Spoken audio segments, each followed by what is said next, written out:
So the reason why I have refused to be bullied in ZANU PF is because ZANU PF ichauya yokurova, ichauya yokusunga ichishandisa mitemo isiri kuexista, ichauya yobhana marally ako yoti you are not allowed to do rallies, vachauya vagokukidnapa kana kuti vagokuabducta vagoenda newe and you die or you forever go missing.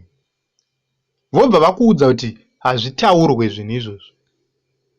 Wabatwa chibharo wobva wanzi nyarara, kana ukataura unofa. Ndo zviri kutaurwa neZANU PF izvi. And I agree with Lisa Ncube here. We can't be quiet when ZANU PF is abusing us as the people, when ZANU PF is abusing the systems. Each and every day you are told, we are coming for you, we are coming for you, we are coming for you. Each and every day. Why are you coming for me? What have I done? Andina chandinacho kunze kwemuromo wangu wandiri kungotaura kuti taneta nekudzvanyirirwa. But you are coming after us. Why? Zimbabweans are peaceful. Zimbabweans are unarmed. But we see armed people and violent people going after peaceful people. Advocate Fadzai Mahere, her car was smashed. Akatorerwa phone in a handbag. Who does that for real? Who does that?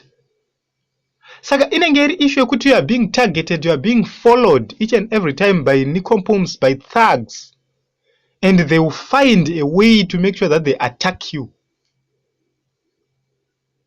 And you will be told kuti hazvina basa. So when you see people doing a house break, pa politician, kazhinji is not to steal or to rob. But number one, to intimidate. Number two, maybe to find some documents or information from computers or whatever. Ndozo wanenge wachida. Saka, the issue is, for how long are we not going to be safe in Zimbabwe? Especially vanhu vari kutaura we are not safe. Our safety is not guaranteed. Because the people in charge, the people in power, they don't follow the constitution. They follow their ego, they follow their feelings. Kana vachidhila nenyaya. Saka, imimi kana musingade kuti veruzhinji kana kuti dzimwe nyika dzizvizive, chingoregai kakuabducta vanhu muone kuti pana anotaura here. Inini, I have a question to ZANU PF for Rakash. Before you go after Advocate Fadzai Mahere, chimbotiudzai kuti itaidzamara aripi. Ini kana musina kundipa that answer yekuti itaidzamara aripika, I will not rest. I will continue to speak. Itaidzamara was abducted in broad daylight. And vanhu vakazviona zvikataurwa. Up to this day, since 2015, 9 March, Itaidzamara is missing. It pains me. It pains me to hear kuti a father is missing. What happened to Patson Dzamara? He was poisoned. That is the honest truth. And he died of cancer through poisoning. How many people are dying through such a way? Yes, you know kuti it can't be traced to anybody, but we can trace it to the system and tell kuti izvi ndizvo zvizvi. And we are seeing other people who are battling the same cancer. Yakauraya vana Mugen Tsvangirai, yakauraya vana Patson Dzamara, and so many opposition activists. It's because you have planted agents everywhere, including in the diaspora. Kuti vangotsveta mumadrinki, vangotsveta muzvikafu, vatsvete pese pese, but you are destroying people. Why?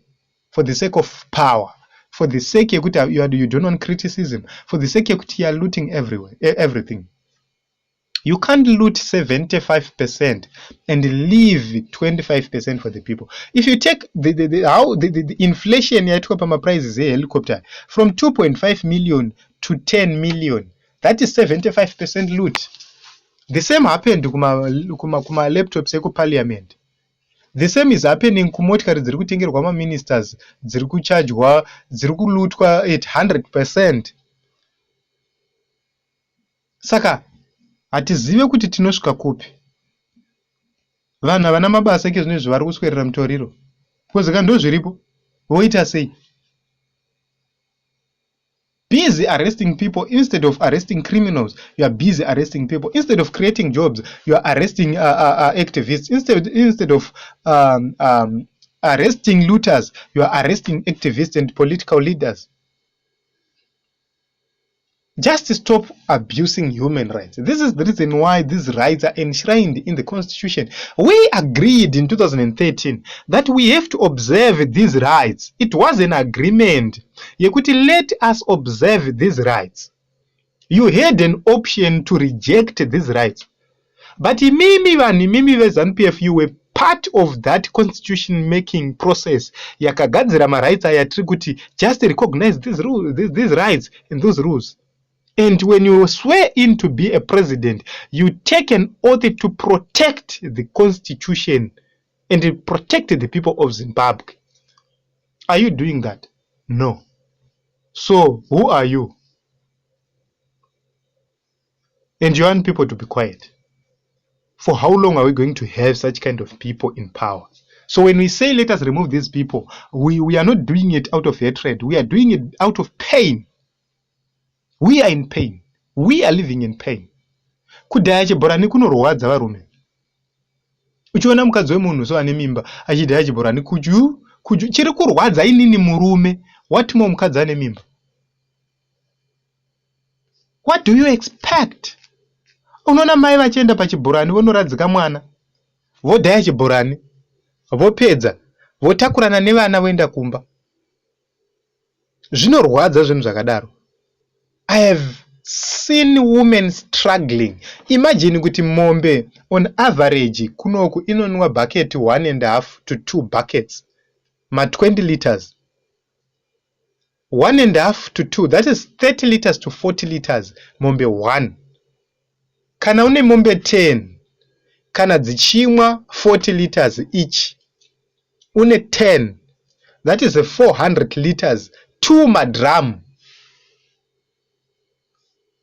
2 madram. That is how many buckets?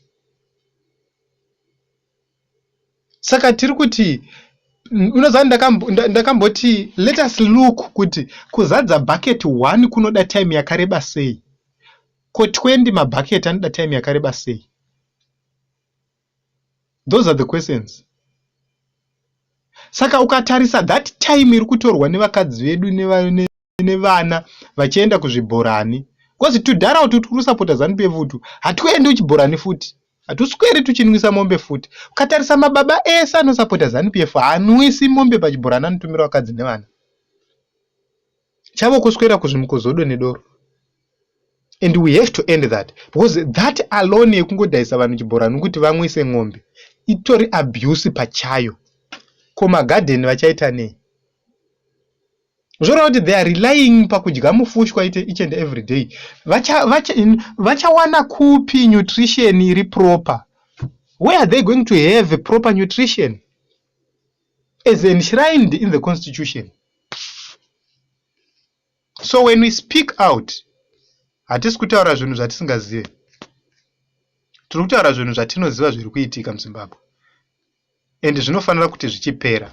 Let us register to vote and make sure that we end this nonsense.